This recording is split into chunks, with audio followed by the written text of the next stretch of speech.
Deep in the heart of the Great Green Forest, an ancient woodland nestled between two mountain ranges, lived a wide range of animal species. Each species played a unique role in keeping the forest healthy. Foxes kept small pests in check, deer helped new plants grow by grazing on overgrowth, and the songs of countless birds filled the air, spreading seeds far and wide. In the forest's sparkling rivers, otters and fish thrived, keeping the water teeming with life. Every creature, big or small, had a part to play. For centuries, this forest had been a safe haven, protected by a balance that the animals themselves understood and respected.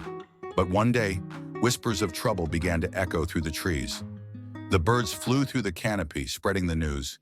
Humans had started cutting down trees on the edge of the forest. At first, it was just a few trees, but soon, whole patches of the woodland began to disappear. The animals, anxious and uncertain, gathered in a glade deep within the forest to discuss what to do. The wise owl, Sage, had called the meeting, and animals of all shapes and sizes had come to listen. "Friends," Sage began, perched high on a branch so all could see him, "our forest is in danger. The humans are cutting down the trees to make way for their buildings and roads. If they continue, our home will be destroyed, and with it, all that we hold dear." A worried murmur spread through the crowd. "What can we do?" asked Lily the deer, her gentle eyes filled with fear. "They are so powerful, and we are just animals." "We may not be able to stop them alone," replied Sage, "but if we work together, we can protect our home. We must act wisely and swiftly." From the back of the crowd, a small but brave voice piped up. It was Pippin, a young squirrel. "I'll help. I may be small, but I can run fast and gather acorns and nuts. Maybe we can use them to get the humans' attention." Sage smiled. "Good thinking, Pippin. Each of us can use our strengths to help in some way. We'll need the quick ones to spread messages across the forest and warn others when danger's near.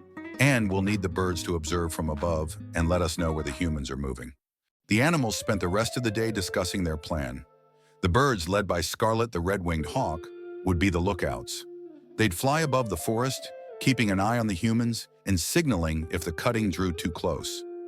The foxes and rabbits, who knew the land best, would help guide the other animals to safer areas if they needed to move. That night, they put their plan into action. As the stars began to twinkle above, Scarlet took to the sky, her keen eyes scanning the horizon. Below, Pippin and his fellow squirrels scurried through the trees, passing messages from one animal group to another. Foxes patrolled the forest's edge, watching for any sign of encroachment.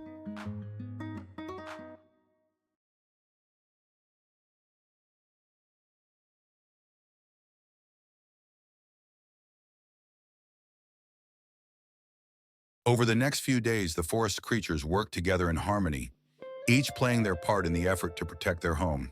When they spotted humans near the heart of the forest, the birds would give a warning cry, and all the animals would quickly and quietly move to safer parts, creating the impression that the forest was uninhabited and unwelcoming. With no animals in sight, some of the humans hesitated, wondering if the forest was too remote for their purposes. But as days went by, the humans only intensified their efforts. New machines came in, rumbling and buzzing as they tore at the earth and trees. The animals were devastated. Their efforts didn't seem to be working, and the forest was shrinking day by day. Then one night, an idea came to Sage.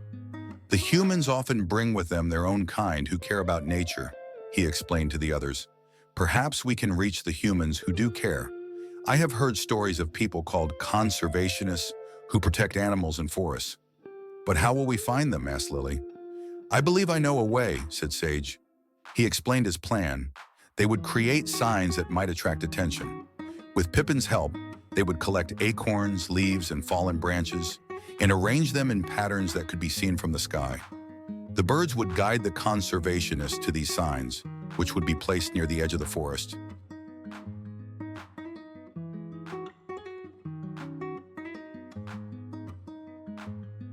The animals set to work immediately. Foxes and deer carried branches, and squirrels gathered acorns and leaves. Together, they created intricate shapes and symbols, hoping that some humans might see them from above and recognize them as signs of life. Then Scarlet flew to the edge of the forest, where she began to watch the humans' comings and goings, searching for a conservationist who might care. Days passed.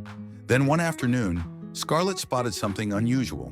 A group of humans in green uniforms, carrying cameras and binoculars and speaking in hushed voices as they examined the forest floor. They were conservationists. Seeing her chance, Scarlett swooped low, letting out a piercing call.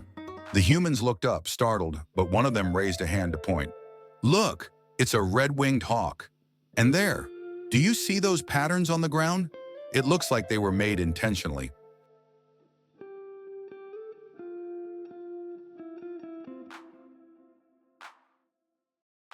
The humans followed Scarlett as she led them deeper into the forest, where they saw more signs, arrangements of acorns and leaves, carefully positioned by the animals to guide them. The conservationists began to realize that this forest was home to a rich diversity of life, all working together to protect it. News of the forest spread quickly. Soon, other conservation groups, environmentalists, and even reporters came to witness the forest's unique animal efforts to defend itself.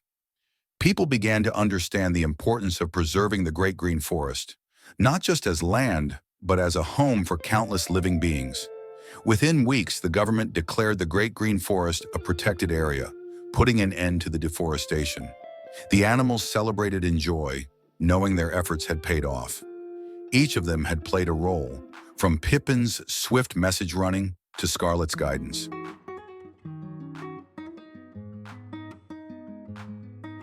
And so, the animals continued to live in peace, knowing that their forest was safe.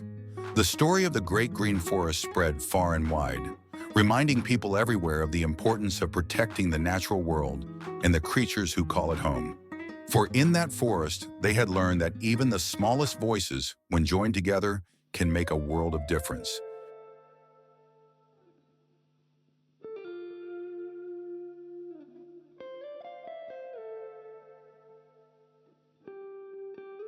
Thanks for watching.